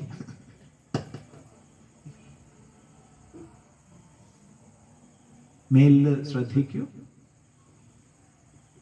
5 കാര്യം ഈ ശ്ലോകത്തിന്റെ ഒരു സന്ദേശമായിട്ട്.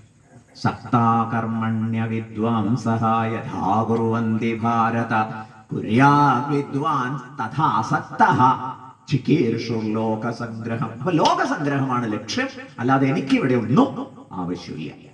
എനിക്ക് വേണ്ടതൊക്കെ ഇഷ്ടം പോലെ കിട്ടിയിരിക്കണം. എന്റെ ജീവിതം എന്ന് പറയുന്നത് തിരിച്ചു കൊടുക്കലിന്റെ ആഘോഷമാവട്ടെ. തിരിച്ചു കൊടുക്കലിന്റെ ആഘോഷം. കാരണം ഞാൻ ഒരുപാട് കടപ്പെട്ടവനായിരിക്കും. ഈ സന്ദേശം വ്യക്തമാണല്ലോ.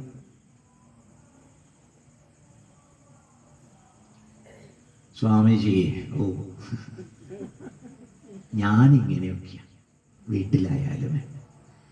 പക്ഷെ ബാക്കിയുള്ളവർക്കൊന്നും ഇതൊന്നും അറിയില്ല. അയ്യോ, സ്വാമി നേരത്തെ ഒരു കാളവണ്ടിയുടെ കാര്യമല്ലേ, ആ ടൈപ്പാണ്. അടുത്ത ചോദ്യം എന്താണ്? ഹൗ ടു മാനേജ് ദോസ് കാളവണ്ടീസ്. ഭഗവാൻ പറയാണ്, കാളവണ്ടിയോട് പറയണം, ഗംഭീരമുണ്ട് കേട്ടോ. തന്നെ കൊണ്ട് തോറ്റൂലോ എന്ന് പറയരുത്. നബുദ്ധിഭേദം ജനയേത്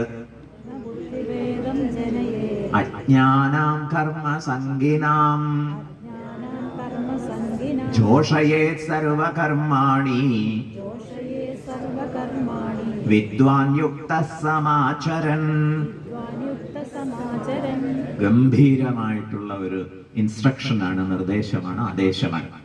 നബുദ്ധിഭേദം ജനയേത് അജ്ഞാനാം കർമ്മസംഗിനാം ജോഷയേത് സർവകർമാണി വിദ്വാൻ യുക്തഃ സമാചരൻ. You have to set a good example. വിദ്വാൻ യുക്തഃ സമാചരൻ. നിങ്ങൾ വേണ്ട പ്രകാരം ആചരിച്ചുകൊണ്ടേയിരിക്കും. കേട്ടില്ലേ? മറ്റുള്ളവർക്ക് കർമ്മഫല ആസക്തി കാരണം ഈ ഒരു നിലയിലേക്കൊന്നും ഉയരാൻ പറ്റിയെന്ന് വരില്ല. അവരിൽ ബുദ്ധിഭേദം ഉണ്ടാക്കരുത്. അവരെ കൺഫ്യൂസ്ഡ് ആക്കരുത്. ന ബുദ്ധിഭേദം ജനയേത്. ബുദ്ധിഭേദത്തെ ജനിപ്പിച്ചുകൂടാ. അവർക്ക് ആശയക്കുഴപ്പത്തെ ഉണ്ടാക്കരുത്. ന ബുദ്ധിഭേദം ജനയേത്. ആർക്ക്? അജ്ഞാനാം കർമ്മസംഗിനാം. അവരജ്ഞന്മാരാണ്, കർമ്മസംഗികളുമാണ്. അറിവില്ലാത്തവരായതുകൊണ്ട് കർമ്മത്തിൽ വലിയ സംഘമുള്ളവരാണ്. കർമ്മം എന്ന് പറഞ്ഞാൽ കർമ്മഫലം. കർമ്മഫലത്തിൽ വളരെ അറ്റാച്ച്ഡ് ആണ്. അവരിൽ ബുദ്ധിഭേദം ഉണ്ടാക്കരുത്. ന ബുദ്ധിഭേദം ജനയേതജ്ഞാനാം കർമ്മസംഗിനാം. പിന്നെ എന്ത് ചെയ്യണം? ജോഷയേത്. ജോഷയേത് എന്ന് പറഞ്ഞാൽ കരയേത്, പ്രോത്സാഹിപ്പിച്ചുകൊണ്ടേയിരിക്കണം. വിദ്വാൻ, വിദ്വാൻമാര്. യുക്തസമാചരൻ, പക്ഷേ വേണ്ട വിധം കാര്യങ്ങളൊക്കെ ചെയ്തുകൊണ്ട്. എന്ന് പറഞ്ഞാൽ എന്താ അർത്ഥം? വളരെ സിൻസിയറായിട്ട്, അലേർട്ടായിട്ട്, എഫക്റ്റീവായിട്ട്, എഫിഷ്യന്റ് ആയിട്ട്, ക്രിയേറ്റീവായിട്ട് ചെയ്തുകൊണ്ട്. കേട്ടില്ലേ? അപ്പൊ നമ്മൾ ചെയ്യുന്നത് ഉജ്ജ്വല മാതൃകയാണ്. ഉജ്ജ്വല മാതൃക സെറ്റ് ചെയ്തുകൊണ്ട് നമ്മൾ ചെയ്തു പോകുന്നു. മറ്റുള്ളവർ പലരും കൂടെ ഓടി എത്തില്ല. അപ്പൊ ഇടയ്ക്ക് തിരിഞ്ഞു നോക്കിയിട്ട് നന്നാവുണ്ട് കേട്ടോ, ഓടണതേ കുറച്ചുകൂടി ഒന്ന് സ്പീഡാക്കാൻ പറ്റുമെങ്കിൽ എന്നിങ്ങനെയൊക്കെ. കേട്ടില്ലേ? ന ബുദ്ധിഭേദം ജനയേത ജ്ഞാനാം കർമ്മസംഗീന. എല്ലാ മേഖലയും, എസ്പെഷ്യലി യങ്സ്റ്റേഴ്സിനോട് ഇടപെടുന്ന സമയത്തൊക്കെ മനസ്സിരുത്തും. ഗംഭീര ഉപദേശം. സംഭവിച്ച സദ്ഗുരു ബോധാനന്ദ സ്വാമിജി പറയും, തെറ്റ് കണ്ടുകൊണ്ടിരിക്കാനുള്ള അവധാനതയുള്ളവർക്കേ തിരുത്താനുള്ള അവകാശമുള്ളൂ. തെറ്റ് കാണുമ്പോൾ നാം അസഹിഷ്ണുക്കളാകുന്നെങ്കിൽ തിരുത്താനുള്ള യോഗ്യത നമുക്കില്ല.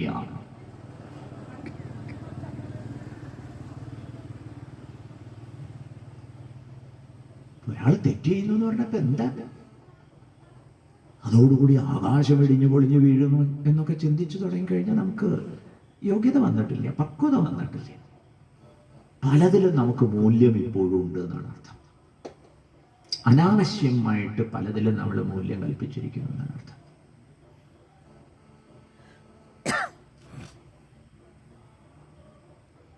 അതൊക്കെ ആസ്വദിക്കാൻ ആദ്യം പഠിക്കും. നോക്കിക്കൊണ്ടിരിക്കും. ന ബുദ്ധിഭേദം ജനയേത്.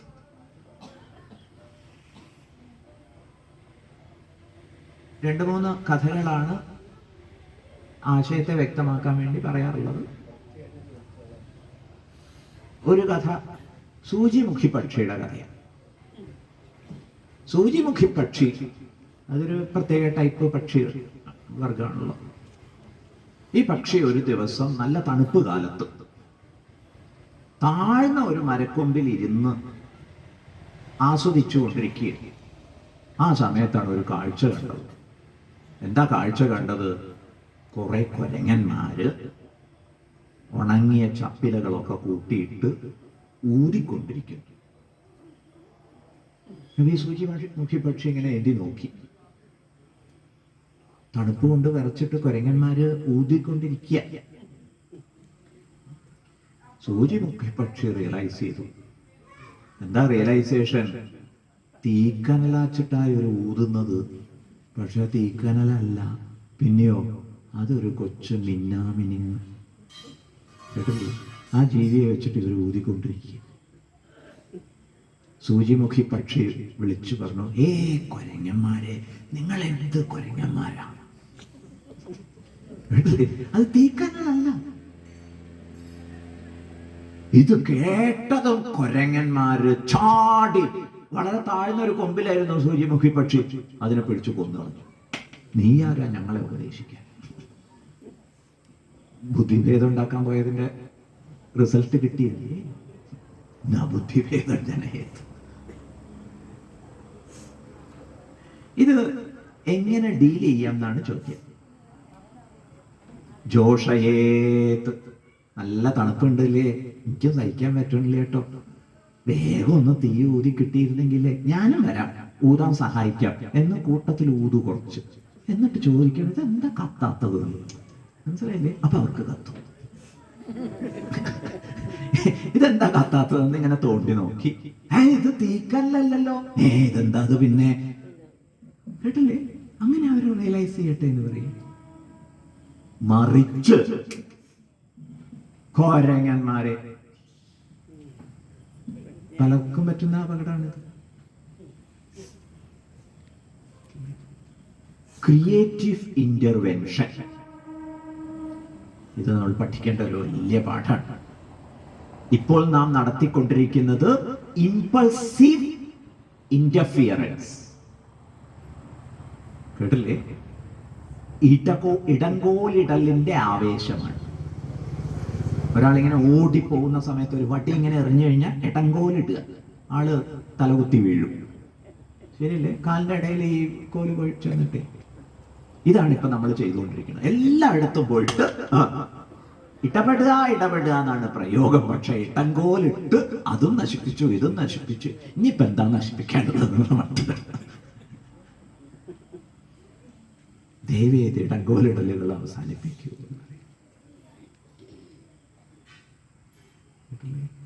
പിന്നെന്താ വേണ്ടത്? ക്രിയേറ്റീവ് ഇന്റർവെൻഷൻ, സർഗാത്മക ഇടപെടൽ. ഈ സൂചിമുഖി പക്ഷി അവരുടെ കൂടെ ഊതാൻ സഹായിച്ച് ക്രമേണ അവരെ കൂടി ഇത് മിന്നാമിനുങ്ങാണ് എന്ന ബോധ്യത്തിലേക്ക് കൊണ്ടുവന്നിരുന്നെങ്കിലോ അത് ക്രിയേറ്റീവ് ഇന്റർവെൻഷൻ. തെറ്റ് എന്ന് പറഞ്ഞതോടുകൂടി അവരൊന്നുകിൽ മതിയാക്കും, അല്ലെങ്കിൽ നിങ്ങൾക്കെതിരെ വിപ്ലവം സംഘടിപ്പിക്കും. ഇത് രണ്ടുമാണ് പൊതുവെ സംഭവിക്കുക.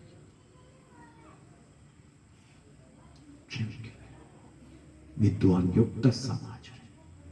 എന്തൊരു ഗംഭീര നിർദ്ദേശമാണ്. കുടുംബത്തിൽ ഇത് പ്രാക്ടീസ് ചെയ്യുന്നതിനെ കുറിച്ച് ആലോചിക്കുമല്ലോ അല്ലേ? ഒരു കുട്ടി ഇങ്ങനെ ബസ്സിൽ മഹാബഹളം വെച്ചോണ്ടിരിക്കുക. തൊട്ടടുത്തിരിക്കുന്ന ആള് അച്ഛനാണെന്ന് തോന്നുന്നു. അടങ്ങ മാധവ, അടങ്ങ മാധവ, അടങ്ങ മാധവ. അപ്പൊ വേറൊരാൾ ചോദിച്ചു, മോന്റെ പേര് മാധവ എന്നാണോ? അല്ല, എൻ്റെ പേരാണ്.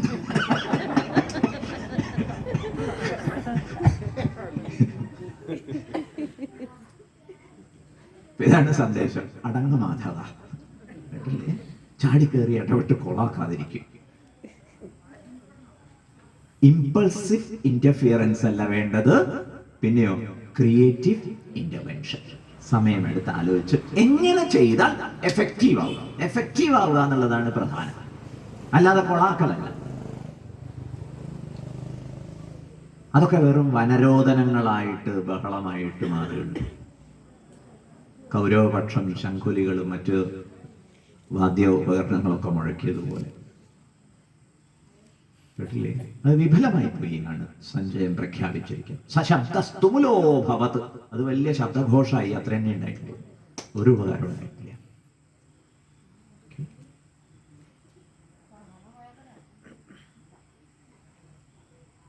ചെറുപ്പക്കാരുമായിട്ട് ഇടപെടുമ്പോൾ, യങ്സ്റ്റേഴ്സുമായിട്ട് ഇടപെടുമ്പോൾ യെസ് എന്ന് പറയാൻ ആദ്യം പഠിക്കും.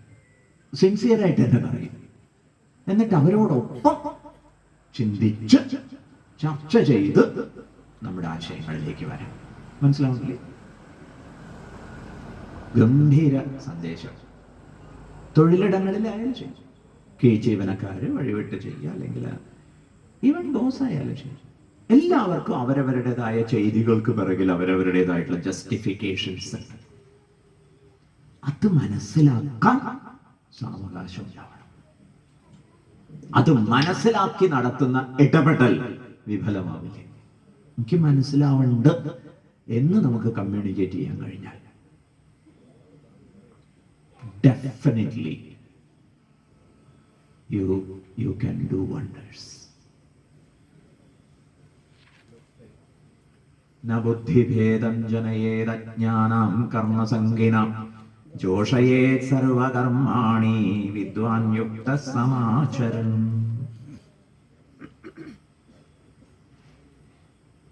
പ്രകൃതേ ക്രിയമാണാനി ഗുണൈ കർമാണി സർവശഃ അഹങ്കാര വിമൂഢാത്മാ കർത്താഹമിതി മന്യതേ തത്വവിത്തു മഹാബാഹോ ഗുണകർമ്മ വിഭാഗയോഃ ഗുണാഗുണേഷു വർത്തന്തെ ഇതി മത്വാ ന സജ്ജതേ. ഇനി വകതിരിവിന്റെ അടുത്ത പാഠം പറഞ്ഞു തരുന്നുണ്ട്. യാജ്ഞിക സമീപനം കൊണ്ടുണ്ടാവുന്ന അന്തഃകരണ ശുദ്ധിയുടെ പ്രകൃതത്തെ വ്യക്തമാക്കി തരുന്നുണ്ട്.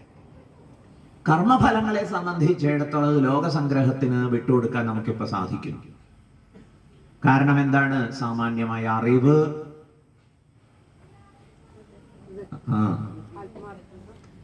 നന്ദി, സ്നേഹം, പിന്നെ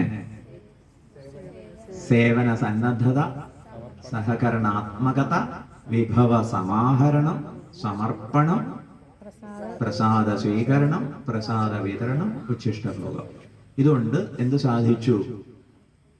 കർമ്മഫലത്തെ സംബന്ധിക്കുന്ന ചിന്തകളിൽ നിന്നൊക്കെ നമ്മൾ ഒരു പരിധി വരെ മുക്തനായി. ഓക്കെ. ഇനി പരിഹരിക്കപ്പെടേണ്ടത് കർത്തൃത്വ ബുദ്ധിയാണ്. ഞാൻ ചെയ്യുന്നു, ആ വിഷയത്തിലുള്ള വിവേകം ഭഗവാൻ ഉപദേശിച്ചിരുകയാണ് 2 ശ്ലോകങ്ങളിലായിട്ട്. എന്താ ഉപദേശിച്ചിരുന്നത്? പ്രകൃതേഹേ ക്രിയമാണാനി കർമാണി സർവശഃ. പ്രകൃതേഹേ ഗുണൈഹി, പ്രകൃതി ഗുണങ്ങളാൽ, ക്രിയമാണാനി കർമാണി, ചെയ്യപ്പെടുന്ന കർമ്മങ്ങൾ, സർവശഃ, എല്ലായിടത്തും എന്താ സംഭവിക്കുന്നത്? പ്രകൃതി ഗുണങ്ങളാണ് കർമ്മങ്ങൾ ചെയ്യുന്നത്. സത്വം, രജസ്, തമസ്, ഇതിന്റെ ഒരു സ്വാധീനത്തിലാണ് ഇവിടെ കർമ്മങ്ങളൊക്കെ നടക്കുന്നത്. അഹങ്കാര വിമൂഢാത്മാ, താദാത്മ്യ ബുദ്ധി കൊണ്ട് അഹങ്കാരിയായവൻ. ഇവിടെ അഹങ്കാരി എന്ന് പറഞ്ഞാൽ ശരീര മനോബുദ്ധികളിൽ അഭിമാനം പുലർത്തുന്നവൻ എന്നാണ് അർത്ഥം കേട്ടോ. അല്ലാതെ അഹങ്കാരി എന്ന് പറഞ്ഞു കഴിഞ്ഞാൽ ഞാൻ എന്ന ഭാവം. ഇതിൽ അഭിമാനം പുലർത്തുന്നതാണ് ഞാനെന്നുള്ള ഭാവം. ശരിക്കും ഞാനിനെ കുറിച്ച് ഞാൻ എന്താ അറിയേണ്ടത്? ഞാൻ സച്ചിദാനന്ദ സ്വരൂപിയാണ് എന്നാണ്, ഈശ്വരനാണ് എന്നാണ്. അതറിയുന്നതിന് പകരം ഈ ശരീരാദികളാണ് ഞാൻ എന്ന് അറിയുന്നതാണ് അഹങ്കാരം. അതുകൊണ്ട് വിമൂഢാത്മാ, ഡെലൂഡഡ് ആയിട്ടുള്ള വ്യക്തി, അഹങ്കാര വിമൂഢാത്മാ എന്ത് വിചാരിക്കുന്നു? അഹംകർത്താ ഇതി മന്യതേ, ഞാൻ കർത്താവാണ് എന്ന് കരുതുന്നു. ഗുണങ്ങളാണ് കർമ്മം ചെയ്യുന്നത്. കഴിഞ്ഞ ദിവസം സ്വാമി ചൂണ്ടിക്കാണിക്കേണ്ടായി, മഹത്തായ ഭീമകർമ്മങ്ങളിലൊന്നും തന്നെ ഇവിടെ ആരും അഹങ്കാരം പുലർത്തുന്നില്ല. സൂര്യോദയത്തിൽ, കൊടുങ്കാറ്റ് വീശുന്നിടത്ത്, നദി ഒഴുകുന്നിടത്ത്, അല്ലേ? ഇങ്ങനെ അനവധി കാര്യങ്ങൾ. ഇനി ശരീരത്തിനകത്ത് നടക്കുന്ന കാര്യങ്ങളോ അനന്തം. ഒരു ഭക്ഷണം കഴിച്ചു കഴിഞ്ഞാൽ ഉടനെ കിഡ്നി അസസിയായി, എത്ര സോഡിയം വേണം ഇവന്, എത്ര പൊട്ടാസ്യം വേണം, അയ്യോ ഈ ഭക്ഷണത്തിൽ അത് കൂടുതലുണ്ടല്ലോ, ഒരു നേന്ത്രപ്പഴം അത് സാമാന്യം വലുപ്പമുള്ളത് അടിച്ചു കയറ്റിയിരിക്കുക, അതിന് ഒട്ടനെ പൊട്ടാസ്യം ഒക്കെ ആവശ്യത്തിൽ കവിഞ്ഞുള്ളതൊക്കെ മാറ്റി. കേട്ടില്ലേ? ഈ സ്വാമി പണ്ട് ഇങ്ങനെ അത്ഭുതപ്പെടുമായിരുന്നു, കിഡ്നി വർക്ക് ചെയ്യുന്നില്ല, കിഡ്നി ഈ ബുദ്ധി ശൂന്യതയ്ക്ക് കിഡ്നിയായിട്ട് ബന്ധപ്പെടുത്തിയിട്ട് ഇപ്പൊ നല്ല ബുദ്ധിയായി. കാരണം ഈ ബുദ്ധിയുടെ പ്രയോഗമായിട്ട് ബന്ധപ്പെട്ട് സോഡിയത്തിനും പൊട്ടാസ്യത്തിനൊക്കെ വലിയ പ്രാധാന്യമാണ്. അപ്പൊ കിഡ്നി മര്യാദയ്ക്ക് വർക്ക് ചെയ്യണം, എന്നാൽ തന്നെ ആരോഗ്യമായിട്ട് ചിന്തിക്കാനൊക്കെ സാധിക്കുള്ളൂ. സോഡിയം ഇത്തിരി ഒന്ന് കൂടുകയും കുറയുകയൊക്കെ ചെയ്ത് കഴിഞ്ഞാൽ മഹാബദ്ധം. ഈ കാണുന്ന കാഴ്ചയൊന്നുമല്ല. അപ്പൊ അകത്ത് നടക്കുന്ന അനവധി കർമ്മങ്ങൾ, ഇതിലൊന്നും നമ്മൾ അവകാശപ്പെടുന്നതിൽ കാര്യമില്ലല്ലോ. പിന്നെ ഇപ്പൊ പുല്ല് പറിച്ചതും പ്രമാണിച്ച് ഇങ്ങനെ ബഹളം വെച്ച് നടക്കേണ്ട കാര്യമുണ്ടോ? സാമ്പാറുണ്ടാക്കി എങ്ങനെയുണ്ട്? കർത്താവിധി മന്യത. അപ്പൊ ഞാൻ ഇതിന്റെ കർത്താവല്ല എന്ന് കാണാൻ പഠിക്കൂ. തത്വവിത്തു മഹാബാഹു. ഇവിടെ പ്രകൃതേഹേ ക്രിയമാണാനി ഗുണൈഹി കർമാണി സർവശഃ. പ്രകൃതേഹേ ഗുണൈഹി, പ്രകൃതി ഗുണങ്ങളാൽ കർമ്മങ്ങൾ എല്ലായിടത്തും നടക്കുന്നു. അഹങ്കാരത്താൽ വിമൂഢാത്മാവ്, ഡെലൂഡഡ് ആയിട്ടുള്ള വ്യക്തി, കർത്ത അഹം ഇതി മന്യത, ഞാൻ കർത്താവാണെന്ന് കരുതുന്നു. തത്വവിത്ത്, തത്വവിത്താകട്ടെ എന്തിന്റെ തത്വത്ത്? ഗുണകർമ്മ വിഭാഗയോ, ഗുണകർമ്മങ്ങളുടെ തത്വത്തെ അറിയുന്ന ആള്. ഗുണമാണ് കർമ്മങ്ങളെ ചെയ്യുന്നത്, ത്രിഗുണ സ്വാധീനം കൊണ്ടാണ് ഇവിടെ ചലനങ്ങളൊക്കെ നടക്കുന്നത് എന്ന് മനസ്സിലാക്കുന്ന ആള്. ഗുണകർമ്മ വിഭാഗയോ തത്വവിത്ത് എന്താ വിചാരിക്കുക? അയാൾ വിചാരിക്കുന്നത് ഗുണാഹ ഗുണേഷു വർത്തന്തേ, ത്രിഗുണങ്ങൾ ത്രിഗുണത്തിൽ വർത്തിക്കും. ഇന്ദ്രിയങ്ങളിൽ ഗുണമുണ്ട്, അത് ബാഹ്യ പ്രകൃതി ഗുണങ്ങളിൽ വീഴ്ചയിൽ ഏർപ്പെടുന്നു. ഇതേ ഇവിടെയുള്ളൂ. ഗുണാഗുണേഷു വർത്തന്തേ മത്വ നസജ്ജത, ഒട്ടുന്നില്ല. ഇനീഷ്യേറ്റീവ് എടുക്കും, അഭിമാനം പുലർത്തില്ല. ഈ ഒരു കലയാണ് മനസ്സിലാക്കേണ്ടത്. എല്ലാം ചെയ്യുന്നു, ഒന്നും ചെയ്യുന്നില്ല. ഭഗവാന്റെ ഒരു സമീപനം അതാണ്. തുടർന്ന് ഒരു ആശയം കൂടി പറഞ്ഞ ശേഷം ഇതിന്റെ ഒരു സംഗ്രഹമായിട്ട് 30ാമത്തെ ശ്ലോകം, പിന്നെ അർജുനന്റെ ഗംഭീരമായിട്ടുള്ള ഒരു ചോദ്യവും അതിന്റെ മറുപടിയും, അതൊക്കെ നമുക്ക് നാളെ ശ്രദ്ധിക്കാം. നാളെ ഈ യജ്ഞം ഔപചാരികമായിട്ട് സമാപിക്കുന്നു. അങ്ങനെ 3-ാം അധ്യായം നമ്മൾ സാമാന്യം ആസ്വദിച്ചു. വീണ്ടും വീണ്ടും അഭ്യസിച്ച് ഇത് കൂടുതൽ പ്രയോജനപ്പെടുത്താൻ എല്ലാവരും ഉത്സാഹിക്കണം. നാളെ കാലത്ത് മാതൃപൂജ നടക്കുന്ന വിവരം ഒന്നുകൂടി ഓർമ്മിപ്പിക്കട്ടെ. നാളെ 10:30 മണിക്ക് ആരംഭിക്കണം. ഇപ്പൊ 10 മണിയോടുകൂടി എല്ലാവരും എത്തിച്ചേരണം. രക്ഷിതാക്കളോട് ആദ്യം സംസാരിക്കുന്നുണ്ടാവും. അതിനുശേഷം ഗംഭീര മാതൃപൂജ നല്ലൊരു അനുഭവമായിരിക്കും. എല്ലാവരും വന്ന് പങ്കെടുക്കും. നിങ്ങൾ കുട്ടികളെയും കൊണ്ടുവരുന്നു, അല്ലെങ്കിൽ നിങ്ങളുടെ അമ്മമാരെയും കൊണ്ടുവരുന്നു, അങ്ങനെയാണെങ്കിൽ സ്വാഗതം. പ്രായഭേദമില്ല അമ്മമാരെ കൊണ്ടുവരുന്ന കാര്യത്തിൽ. അമ്മ സ്ഥലത്തില്ല, അമ്മയ്ക്ക് വരാൻ പറ്റില്ല, അങ്ങനെയാണെങ്കിൽ നിങ്ങൾ വരും, കാഴ്ചയ്ക്ക് കാണാൻ വരും. കുട്ടികളുണ്ടെങ്കിൽ കുട്ടികളെയും കൊണ്ടുവരും. സബ്സ്റ്റിറ്റ്യൂട്ട് കഴിയുന്നത് ഒഴിവാക്കാം. കുട്ടിയും അമ്മയും ഇരിക്കട്ടെ പൂജയ്ക്ക് എന്നുള്ള നിഷ്കർഷം.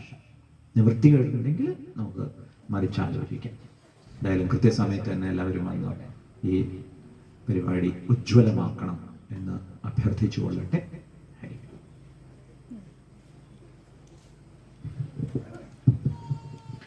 ഹരി ഓം. ശ്രീമദ് ഭഗവത്ഗീത ജ്ഞാനയജ്ഞത്തിൻ്റെ 5-ാം ദിവസം ആയ ഇന്ന് യജ്ഞസമർപ്പണം ചെയ്തിരിക്കുന്നത് 2 പേരാണ്.